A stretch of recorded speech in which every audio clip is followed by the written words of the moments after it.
Okay, we're going to call this Finance Committee meeting to order. Present are council members Floyd, Frazier, Cost, Bub, and Marmee. First item on the agenda is a request for appropriation in the amount of $1,000 for Services General. Good evening. We applied for some money from the Mental Health and Recovery Board of Licking and Knox counties. This is the second year in a row that we did it. It was for our specialized docket courts, our drug court and our OVI court, and they granted our request for $1,000, and we received the check recently. That'll be for incentive items for both those programs. We break it up $500 for each program. Motion. Second. Motion by Floyd, second by Bub. Any questions or discussion? Mr. Chair. Ms. Frazier. Drug court, what was the other? OVI court. OVI court.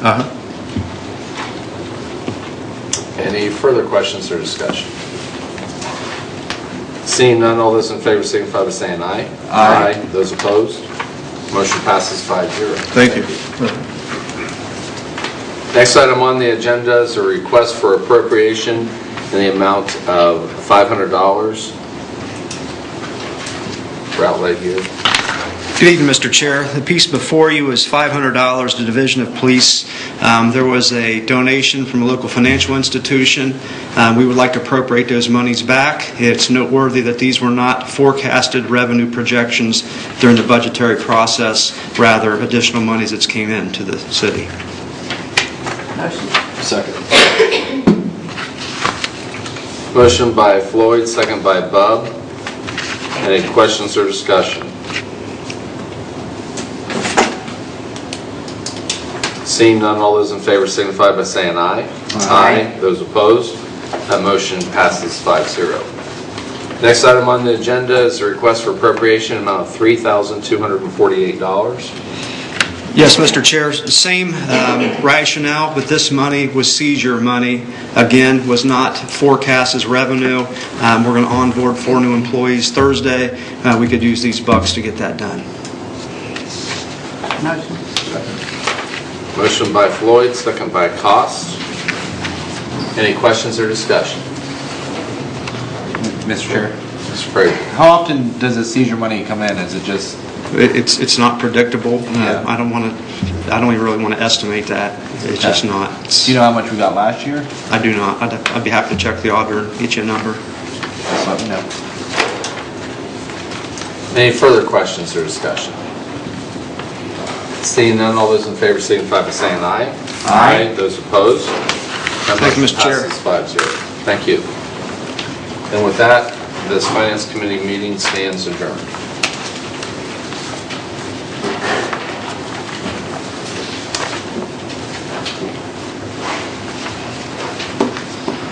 Next is safety. We'll call the Safety Committee to order. We have Blake, Floyd, Johnson, Rath, and Frazier in attendance. This is an ordinance number 1625, amending Chapter 454 and Chapter 407 of the Codified Ordinance in the City of Newark, Ohio, regarding the regulation of parking vehicles in the downtown area. Good evening, Mr. Chair. We've been talking for some time now with our friends and merchants in the downtown area. We have a challenge, and as appointing authority, I can't tell you that it's something that I have my hands around in its totality because we've not finished the utility improvement project. But something needs to be done in the interim. We've got a collaboration with the private sector where this will be their funding of it. My friend Steve here has explained it. He's come up with a lot of the ideas of it. I'm supportive of this because, again, we've listened. There is some frustration, and it's time something is done to get us through this utility improvement.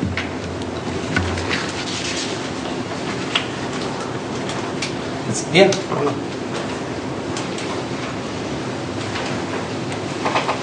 Can I get your name and address? My name is Steve Lehman, 9 North 3rd Street, Newark.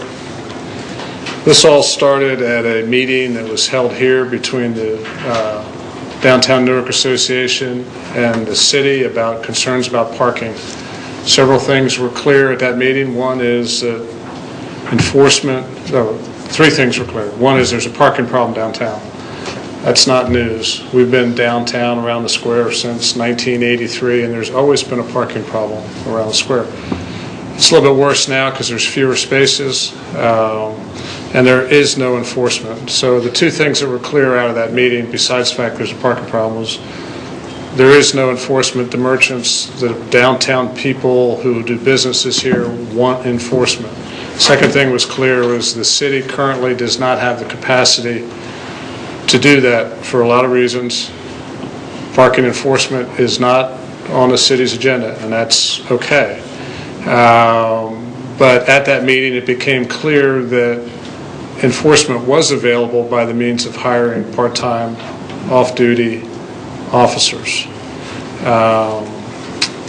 So a proposal was put forth, and some funding was made available, not a lot, but some funding was made available to hire off-duty officers to enforce parking. Then the question is, what do we want them to enforce? There's a couple things to play. One is, I think the current ordinance is $15 is to get a fine. One thing we want to be clear about is we don't want innocent people who come down and shop and go to see their attorney or go to the county building to do business and then go eat lunch. We don't want those folks to get a ticket. What we do want to do is get the people who park around the square, around the downtown, in the near core of the downtown all day. They leave their car at 8 o'clock, they go to work, they get out of work at 4:30, and they move their car. Those are the people who we want to move out of the core of the downtown. So the question then becomes is how do you do that without catching innocent shoppers who overstay some arbitrary time limit? So the solution that is on the table that is contained in this ordinance is we would like council to amend the existing ordinance to allow 2-hour parking in the current area that's 3 hours. That would seem fairly serious, but I guess there's two things about this proposal that are contained in the ordinance. One is parking would only be enforced between 8 o'clock and 12:30, which means if you came down to eat lunch and you got here at 11, you could take 4 hours and eat lunch because parking enforcement stops at 12:30 and you haven't hit your 2-hour window. So it won't catch any of those people. The other safeguard in so that we don't catch innocent shoppers, patrons of downtown businesses, is there are 3 warnings. The reason we have 3 warnings is we're proposing a $50 fine.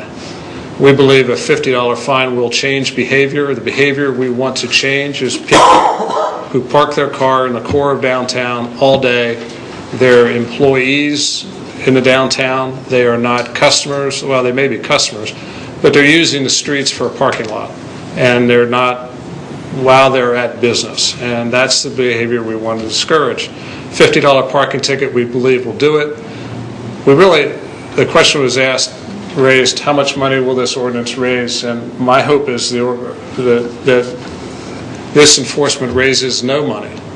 What we would like nothing better was to have 40 or 50 people with 2 warnings, because the ordinance calls for 3 warnings, and then they change their behavior, that they never get a ticket, that they acknowledge the fact that if they continue to park there, it's going to cost them $50, so they move their car out of the 2-hour area. It seems like it's a reasonable plan to change behavior. We think it'll work. The DNA supported this. They matched the original contribution, so there's about $4,000 to pay for off-duty patrolmen. Program would be in effect, that money would last, depending on how we use it, for about 20 weeks. And our goal is to change behavior in that time period, to move people out of the core of downtown who are there just using those spaces as a private parking lot. Did I cover it? Mr. Chairman? Go ahead. I'm going to make a motion to accept this, and then I want to make a few comments after somebody seconds my motion. Okay. Motion by Floyd, second by Johnson. I'm an innocent bystander. So Johnson? Thanks, Mr. Keeping me on my toes. I appreciate it. Me too. I just want to say that this proposal makes a lot of sense to me. The DNA's been talking about this for a very long time, and when we talked about 2 hours before, people were all concerned because if I get down to have lunch downtown and then want to go in a couple stores, chances are I'll be there longer than 2 hours, and I don't want that to be an issue. Plus that there are lots around town, like the one cat-a-corner from here, that you can rent a space for $15, $20, $25. I think about 2 months ago at a DNA meeting, they passed out a map of downtown Newark and showed where all the free parking lots were, like the parking garage and the parking lot on the other side of the jail, as well as obviously the ones on the street. But then they also designated the lots around downtown that there is a fee, like a monthly fee of $15, $20, $20. It's not outrageous that somebody who wants to have a set place to park every day could go to. So to me, this is just a reasonable thing to do, to try to encourage people, like you said, to change their pattern of behavior. Thank you. Yeah, I've never thought we've had a parking problem downtown. I thought we've always had a walking problem downtown. And I think Well said. This will address that. I think there's plenty of parking spaces if people are willing to walk from one end of the mall to the other or less, and I think that's fine. But word travels fast. So what happens in 20 weeks, in 21 weeks, when everybody knows that enforcement is now away, especially if that gets printed? The warnings won't go away, and because it's this private pot of money that is hiring off-duty patrolmen, we could certainly save several weeks worth of money for further sporadic, unannounced. I mean, it'll be unpredictable. I mean, you have one on maybe the first couple weeks, you maybe get 3 days a week. Then maybe you don't come back for a week. Just see the ebb and flow of, I mean, if people move after their second warning or after their first warning, we're okay. We can stop. We don't have to. The idea is to ask people to convince people to move out of the core who are working downtown. And if their behavior changes and they do that, well, we're not in this trying to just hassle people about parking. We're just trying to open up parking places so that people can in and out. Somebody can come down, park for a couple hours a minute, just so there's parking places downtown. If that is accomplished after the first warnings go out, we don't have to continue the daily enforcement until it becomes a problem again, and then you go target wherever that problem is. If the problem is on the south side of the square, concentrate on the south side of the square. If the problem is on South 3rd, you do the same thing. Wherever there's a problem with people parking all day, we can target that. And the other thing is, if it's successful, and we run out of money, I'm fairly sure that we can raise it. Okay, I mean, private money. There are people who it's worth the investment, and it's not a lot of money to keep this thing going. So, we hope that I don't think it's going to become a problem, but we'll cross that bridge when we get to it. We're not asking the city to do the enforcement. I mean, that's not it's not. They never made any money. I mean, parking enforcement was always an expense. I mean, at $5, you got to give a lot of $5 tickets to make up the salary of a parking enforcement officer. It's just not fair to ask the city to do this. It's a downtown problem. Let downtown people solve it. Great. 2 follow-up questions that I'll ask them both, and I'll just let you answer. Is there a plan to communicate this to the downtown employees through any other means other than the first 3 warnings? In other words, are you contacting businesses to have them tell their employees that this is going on? And then 2, it's the employers that want this, the business owners, the employers that want this, and I understand fully why. I just have always been and continue to be perplexed how the employers can't or won't or don't enforce it themselves with their own employees? Because some employers are also violators. That's the reality. I've been watching this game played since 1984. You need a big enough hammer to change behavior, which we think a $50 fine is a big enough hammer. You want to make it so that you don't catch anybody who's innocent. And we think that if it takes 3 warnings, word will get around that, and the warnings can be nice and clever and fun, and it's not our intent to harass people, it's just our intent to make parking places available for customers and patrons of the businesses. I have a couple questions. Yeah. When do you want to start targeting this enforcement? I know you have 20 weeks, but is there a set date that you want to target? Any holidays? Well, we can't do anything until council passes an ordinance. There's a couple of that we did. I made the comment that the downtown should look after the downtown, but we do need help, cooperation from the city. We need council approval. And I would stress this is an experiment, and we might be back here 8 months from now saying, it didn't really work. We want to try this, and we beg your indulgence. The other thing, the city, we're asking the city to change the signs around town, and that's not inexpensive. And we also need a little handheld computer, because you got to keep track of the warnings, and we're asking the city to do that. I don't think that's part of this ordinance, but for us to be effective, we need those 2 tools. We need new signage, and we need a little handheld computer. And we've talked to the administration about it, and they say they're very supportive of us, and we believe that. I assume you come in before noon to work downtown, right? I'm here at 8 o'clock, yeah. Do you see the same cars parked there day in and day out? Oh, yeah. Same areas? Yeah. Mr. Rhodes, do you have a second? Sure.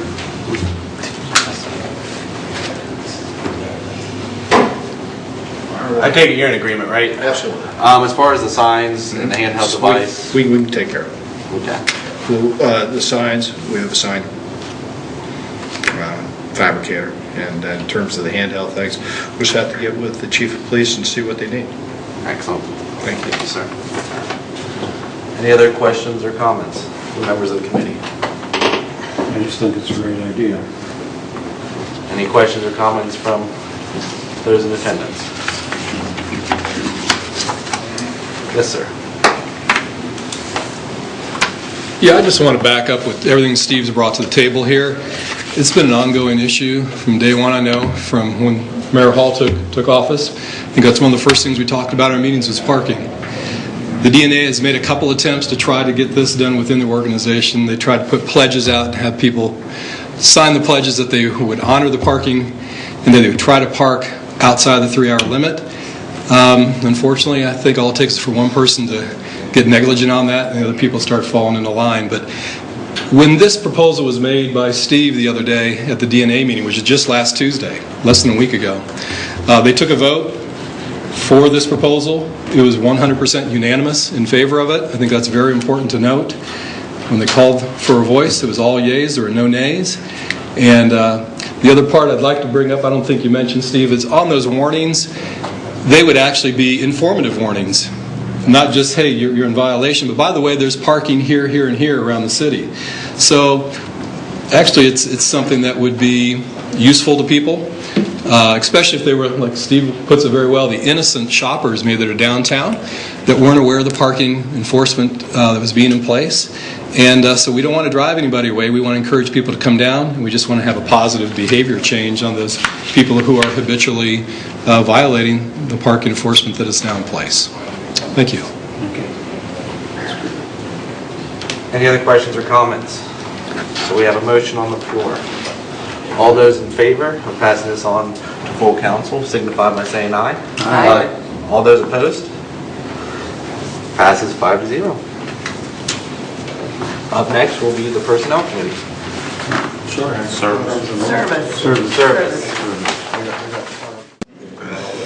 All right, we'll call the Service Committee meeting to order.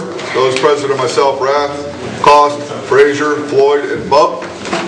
Up first on the agenda, consider ordinance number 16-19, changing the zoning classification of certain real property generally described as 1621 North 21st Street, City of Newark, Licking County, Ohio, from that of GO General Office District to GC General Commercial District.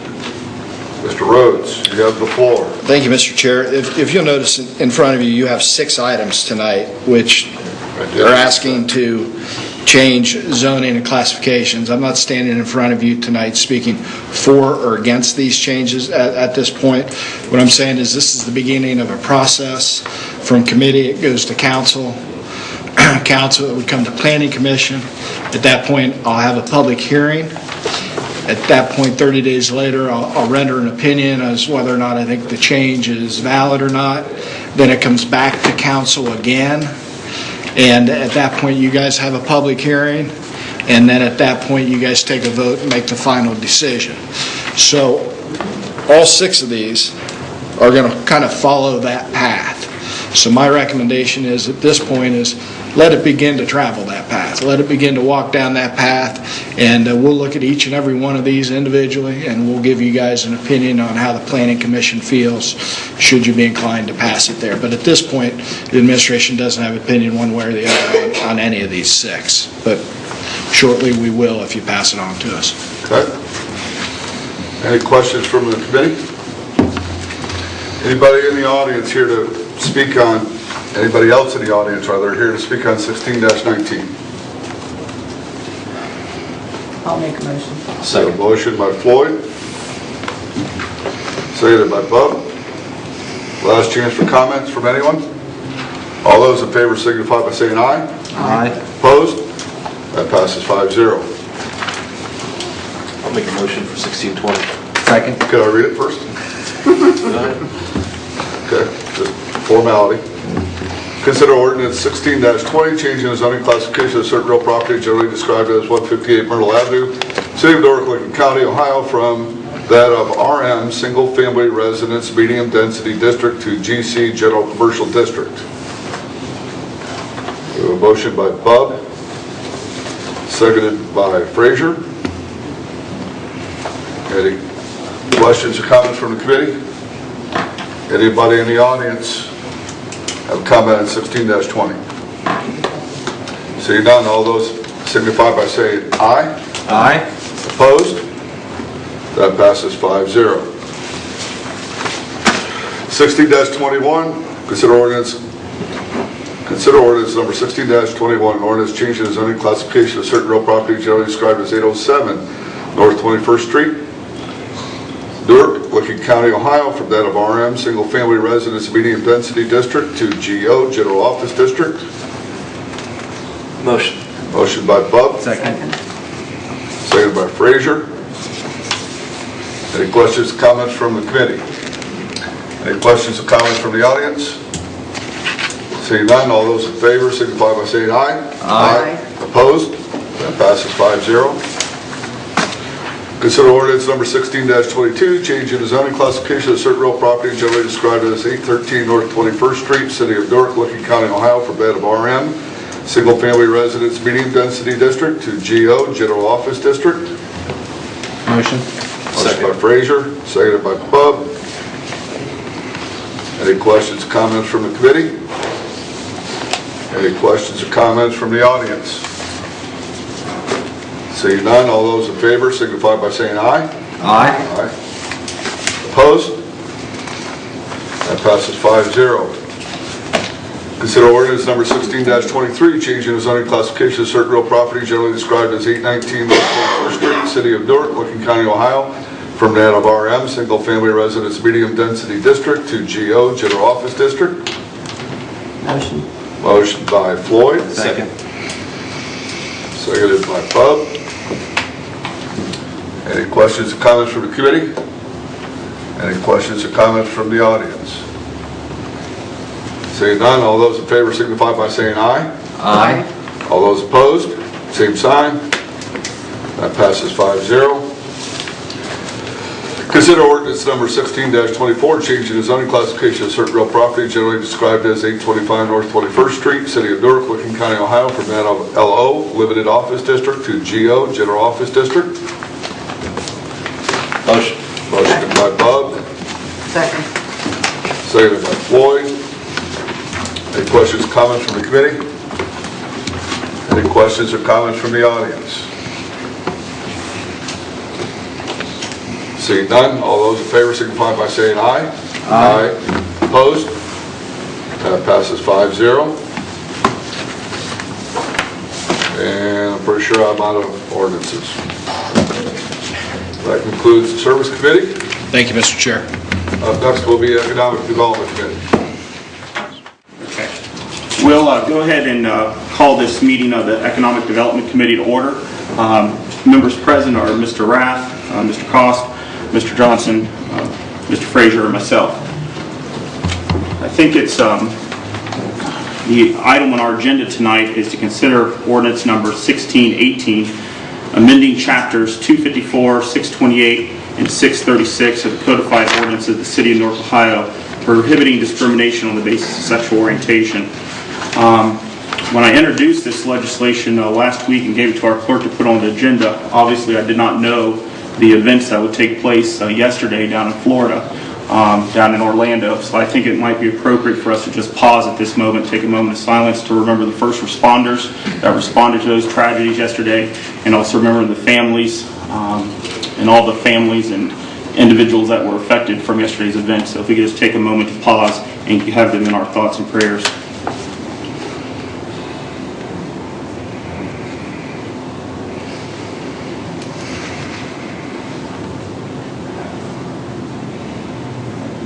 Amen. Now that we've read the title, I'll go ahead and enter in a motion to move this ordinance on to full council. And after I get a second, then we'll open up for discussion. I'll second. Mr. Frazier seconds, so we have a motion and a second, and then we can begin discussion. Let me say a few comments. I know Director Rhodes wants to say a few comments, and then we'll open up to the rest of the committee. I think that in October of 2014, Council unanimously supported the term sexual orientation to our human relations ordinances. At that time, that affected our employees and provided protections for them at that time.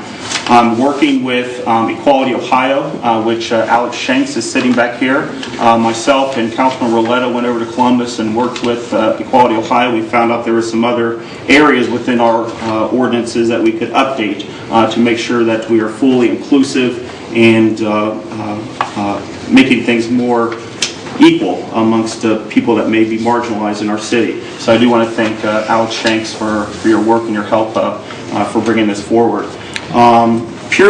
This is truly just to make sure that Newark is open for business, open for people who live here, open for people that shop here, work here, and it is a place where we want to have right relationship.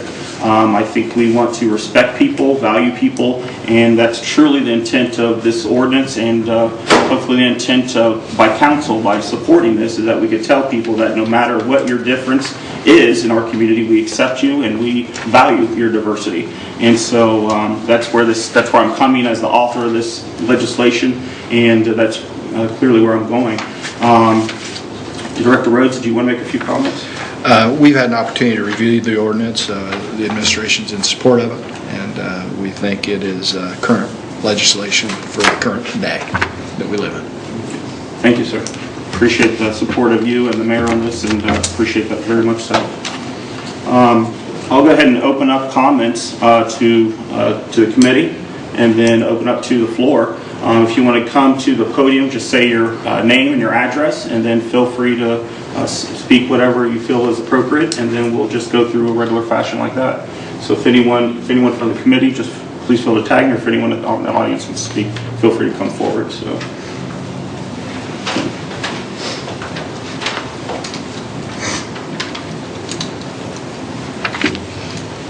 Mr. Chairman, members of the committee, my name's Brad Lepper. I'm with 3790 Milner Road in Newark, and Hopefully it's not necessary, but I'm here to express strong support for Ordinance 16-18 and its intent to enlarge the protections against ethnic intimidation and discriminatory conduct in employment and housing on the basis of sexual orientation. The Declaration of Independence lists life, liberty, and the pursuit of happiness as our unalienable rights, and that document also makes clear that it is the responsibility of federal, state, and local governments to secure these rights for its citizens. Extending these rights to Newark's lesbian, gay, bisexual, and transgender citizens is not just fair and a right thing to do, it's a necessary thing to do in order to uphold the letter and spirit of the founding documents of our nation. Failure to do so suggests our LGBT brothers and sisters are somehow less than full citizens and are undeserving of these protections. And in the stark light of yesterday's terrible tragedy in Orlando, we cannot hesitate as a community to declare with the force of law that we will not abide the intolerance, discrimination, and hatred that can and has led to acts of violence against our fellow citizens simply because of their sexual orientation. Thank you. Thank you, sir. And I am Karen Lepper of the same address, 3790 Milner Road in Newark. I'm also here to strongly support Ordinance 1618. Members of the LGBT community are our neighbors, our coworkers, our friends, and our family members. And I can see no benefit to allowing others in our community to discriminate against them, but I can see the potential for harm. Some might argue that protecting religious liberty requires that we allow such discrimination. However, one person's rights only extend as far as another person's. We have a history, a longstanding principle that civil rights are a protection against other people's discriminatory rights.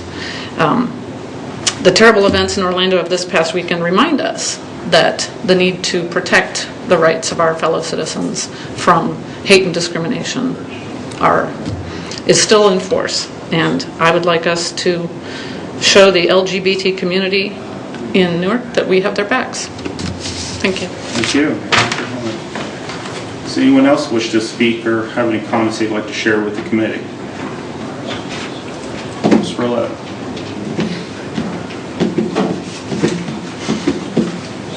Thank you, Mr. Chairman. Alex Rouleau, 900 West Main Street. I'd like to thank the Leppers for their comments, and I'd like to thank you for bringing this forward, Councilman Blake. I enjoyed working on this with you, and I look forward to supporting it at full council. Thank you. Thank you, sir. Any other comments or questions? The last thing that I'll say then before we vote is, many of you know I'm a member of the United Church of Granville. This Thursday there will be a vigil. I think Maria, you might have the details on that, so it will be in the paper. But there will be a vigil on Thursday night to reflect the activities, the attack that happened last Sunday. So look out for those details, and we'll be able to share in our reflections with that. Any other comments from the committee? Any other comments from the I'll make a comment. Mr. Frazier. Thank you. It's hard for me to pass up on comment. No, I think that this brings our code up to date and gets with the times and gives equal protection to everybody under the law. The law is not meant to pick and choose favorites. The law is meant to treat everybody equally. And ultimately in our community, we want people to come here. We want to be supportive of everyone, and we want to hold everybody equal under the law. So thank you for bringing this forward and making this more in line with federal statutes. And I couldn't get a solid answer as far as whether the state law is the equivalent to this, but I don't know if your resource can fill me in a little bit. But it's nice that we can at least get our statutes and our ordinances up to the present day. That'll pass. Well, thank you for your comments. And just to answer your question, I hope that Newark will become a leader with this regard. There is legislation at the State House in Columbus that's considering protections for the GLBT community, and then there is legislation at the federal level in Washington. But we would become, I believe it's the 14th city in Ohio, is that correct, Alex? Yeah. We'd be the 14th city in Ohio to add protections for the GLBT community. But as momentum grows, I'm hoping that we can put pressure in Columbus and also in Washington so that they can get things corrected. So, any other comments or questions? With that, all those in favor of moving this on to full council signify by saying aye. Aye. Opposed, same sign. Motion carries 5-0. That concludes the business of economic development. Up next is personnel.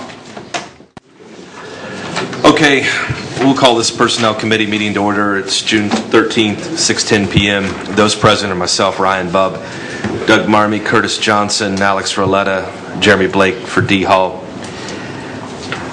Tonight's discussion is regarding Ordinance 16-17, which is amending the position classification, pay range, and department authorization tables of the Department of Safety Division of Fire by creating the classification of Deputy Fire Chief and setting the compensation therefore, and abolishing one Assistant Chief by attrition. That being said, Safety Director Bill Spurgeon, you have the floor. Good evening, Mr. Chair. Thank you. The piece before you addresses, well, let me say the Department of Public Safety and divisions of police, fire, and EMS are doing great things. We believe with your support we can do things even better. Chief Conner agrees and believes that I agree that we need a deputy chief. We would do this through attrition. We would abolish one position if somebody left us and create that at that time. Chief Conner has been kind enough to join us tonight. Should you have any questions for him? Thank you. Chief, would you like to at the podium? Thank you. Hi there. We've been thinking about this for a long time. I served in the position as the Assistant Chief, and I'll just break it down for you real quickly. That we have 4 Assistant Chiefs. 3 of them function on their 24-hour shifts as shift commanders. So they function as a battalion chief, basically, and they lead the operations during the day. The 4th Assistant Chief is the Administrative Assistant Chief who assists me during the day on the day-to-day operations. That person currently has always been in the bargaining unit, and at some point there's not a true second in command because they're all the same rank as far as that's concerned. In my absence, specifically, there needs to be someone here that has the interest of the city in my absence to be able to manage things like grievance hearings and disciplinary situations other than a bargaining unit member. This is not uncommon. There are many organizations have a second in command of the fire department or police department, for that matter, that handle things in the chief's absence. Situations, and I'll give you an example specifically that when Chief Stickrat was here, I served as his administrative assistant chief for 4 years. In his absence, I served as the acting chief many times. And in some cases, I found myself sitting in grievance hearings on the same side as the administration with a bargaining unit member grieving, and I am also at that point a bargaining unit member. So there's a conflict of interest there. In the situation, anybody, I think, would have a hard time arguing that a true second in command. I mean, we have a vice president, we have a lieutenant governor, we have these different things that have interest of those people in mind. So the situation is the senior level managers of our organization they need some discretion. They need to have the functional authority to function in my absence and have my interests as well moving forward. So it was thought through many things, someone to confide in. Right now, the fire chief is the only person outside the bargaining unit. It would be nice to have a second in command, somebody that can be there for you, contract negotiations times, and those types of things. So, is there any questions? I will open it up to the committee for any questions or comments to the fire chief. Mr. Chair. Jeremy, go ahead. Chief, can you tell me, you said this is going to happen through attrition. Correct. So how many years of service has the other 4 assistants been? I mean, is anyone expected to retire or anything? We have an assistant chief that may retire within a year and a half or so. That depends. There's always a chance for people that leave and move on to other things. There's always a possibility of one of our assistant chiefs being hired by another organization and moving along. That just happened in the police department. So we do have some very qualified candidates as assistant chiefs that could be looking outside the organization for employment, and at that time this would happen. So the point is, we don't want to harm anybody by demoting anybody to create this position or anything like that. We think that through attrition would serve us in a good time frame in order to move forward. Thank you. I'll make a motion. Okay. Motion on the floor by Johnson, second by Marmee. More questions, comments? Jeremy, go ahead. Mr. Chair. Chief, the salary stated in Section 2, the $79,000, is that what the current assistant chief makes? What's the current salaries? We took the assistant chief's salary and the chief's salary and split it. in half. So that is between the chief's and assistant chief's salary, because an assistant chief wears 3 bugles, a deputy chief would wear 4. The situation, to be a second in command, you have to be ranked over the assistant chiefs. In some cases, operationally, the administrative assistant chief we currently have is the same rank as the battalion chiefs, but manages some things for me as far as getting training done, making sure reports are on time, and all those different things. However, there's a conflict there because they're the same rank. So we need somebody that's a ranked employee over our other assistant chiefs that can get things done. In some cases, I feel like I'm forced to micromanage some things from the chief level. It could be handled at the next level down to handle those situations. Different jobs. I manage more of the strategic plan of the division, and the administrative assistant chief, who would be a deputy chief, would manage more of the daily operations of getting those things done based on our strategic plan. Thank you. Okay. Alex, go ahead. Thank you. Chief, it's my understanding assistant chiefs are able to work on calls for service, like medic runs, fire runs, things of that nature. Would this position be able to do that? This position would fall into making runs as well if needed. It'd be a command level person. They'd be an administrative type of person, but however, we do have battalion chiefs, assistant chiefs that function as a battalion chief. I'm trying to use those terms interchangeably. I don't know what you know about the fire department, but in the need that they need to take over commanding a fire, if we have 2 fires, twice this week we've had 2 fires in town. Well, we need an incident commander at each. So that deputy chief would be able to take command of that fire and manage the fire department. We still have a responsibility as firefighters and leaders of our division to handle the emergencies as the community would expect. So yes, that they would have the authority to do that. Thank you. Anyone else from this committee? Yeah, I'd just like to make a comment if I Go could. ahead. I definitely understand where the chief's coming from on this. I guess my issue would be with removing a bargaining unit position and essentially replacing it with a pay increase non-bargaining unit position outside of negotiations. That's just, I believe that should be handled in negotiations. So on those grounds, I'm going to respectfully disagree and not support this legislation at this time. Does anyone from the audience have anything to say? Dave, come on up.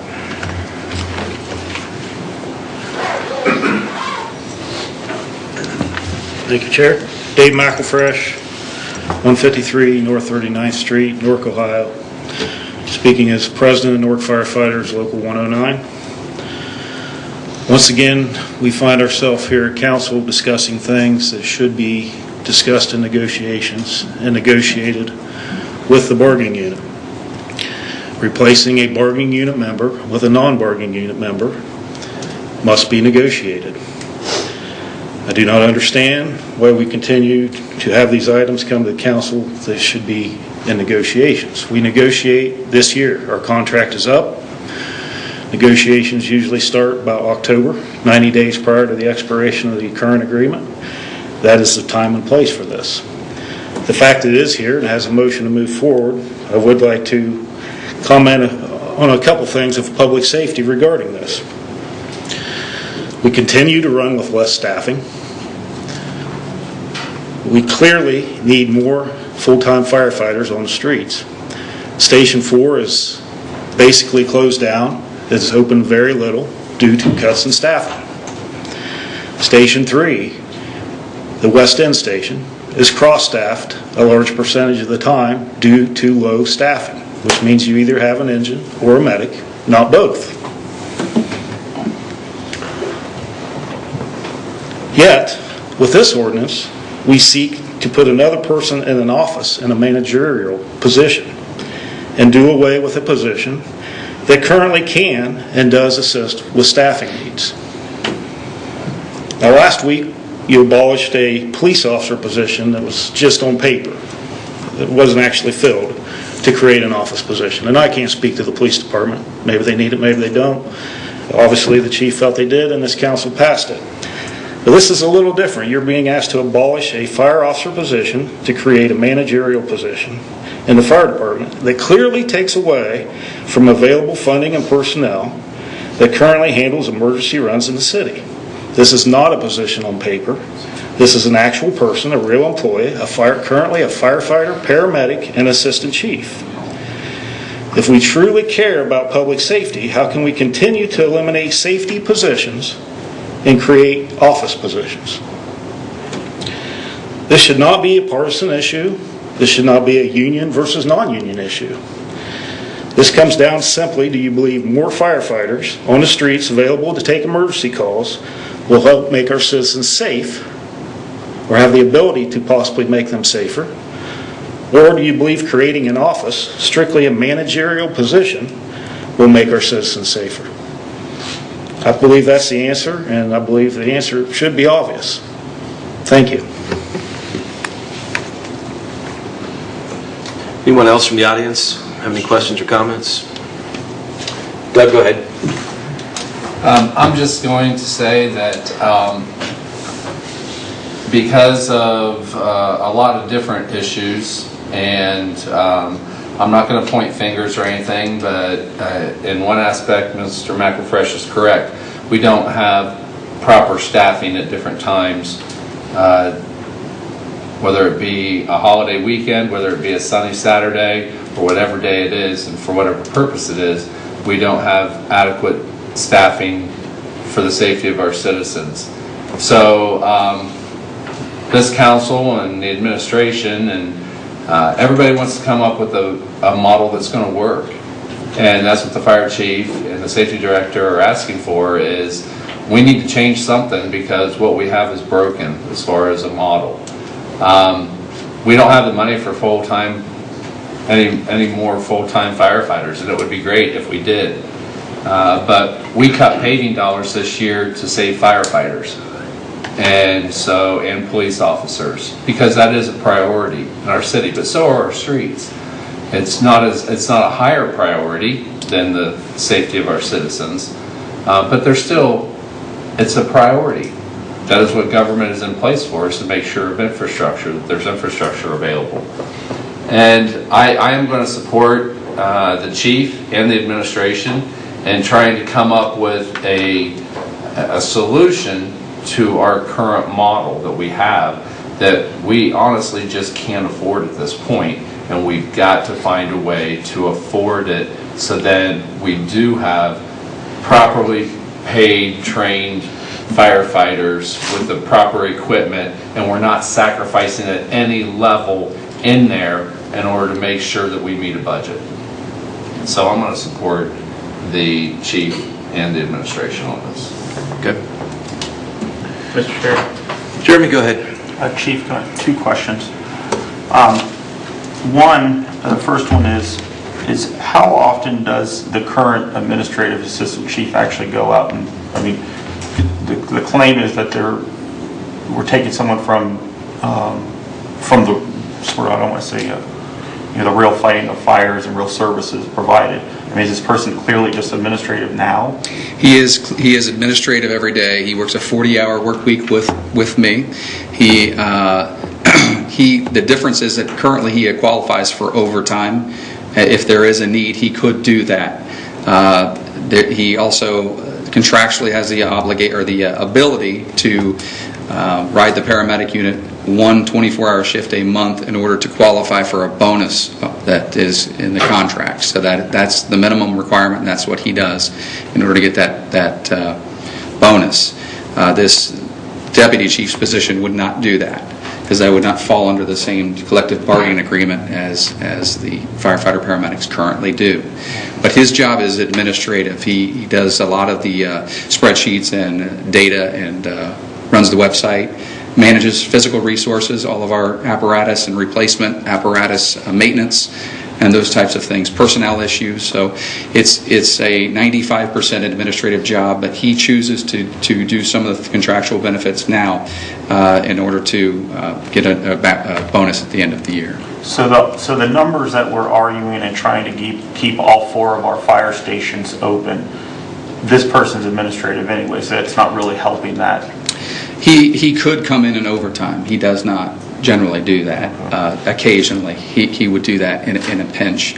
We're having issues getting our current staff to come in to staff the fire department. So there's a whole plethora of issues moving forward that you just can't blame reclassifying one person's job as shutting fire stations down. Those are apples and oranges at this point. And then final question, Mr. Chairman. Why now versus why not wait for the bargaining discussions? I believe that this is something that I've been thinking about for a while. I've been part of the executive team of the fire department for a number of years now. I sat in that position and realized that there are some conflicts of interest with that. I believe that there needs to be, the fire chief does need to have a second in command. It's confusing when you don't have a defined rank structure that defines a second person that's in charge. If I get hit by a bus today at 4th and Main leaving this place, who's in charge? We don't have anyone besides a bargaining unit member to step up and be the acting chief at the time. Not to say that specific person wouldn't have the city's interests in mind, but we would like to guarantee that that person would have the city's interests in mind moving forward to things like contract negotiations this year that we'll have coming up. It can be a very, I lived it. I understand that there's an uncomfortableness sitting in a grievance hearing and handling discipline when you're disciplining another bargaining unit member. So there needs to be a true second in command of the fire department. Did I answer your question? Thank you, sir. I hope so. Mr. Rugg. Alex, go ahead. Hey, Chief, just one more question. I apologize if you've already addressed this, but when you said the current assistant chief rides a medic once a month, correct? Is that for a full shift or? That is a full 24-hour shift. That is voluntary. That is not anything that he's required to do. But they do qualify for a bonus. There's an incentive there. Okay, thank you. Okay, any further questions or comments? Mr. Frazier, please welcome up the podium. This is for you. Are you able to hire from within the bargaining unit, somebody from within your fire department to fill this position? Yeah, when this position becomes available, if we haven't, through attrition, if there's someone that's able to retire that qualifies for the position, they can apply. The position is. Okay. All right. If there's no further questions or comments, I have a motion on the floor by Johnson, a second by Marmee. All those in favor of moving this on to full council signify by saying aye. Aye. Aye. Those opposed? Aye. Motion will pass 4-1. Thank you. Thank you. With that, this personnel committee will stand adjourned. Thank you.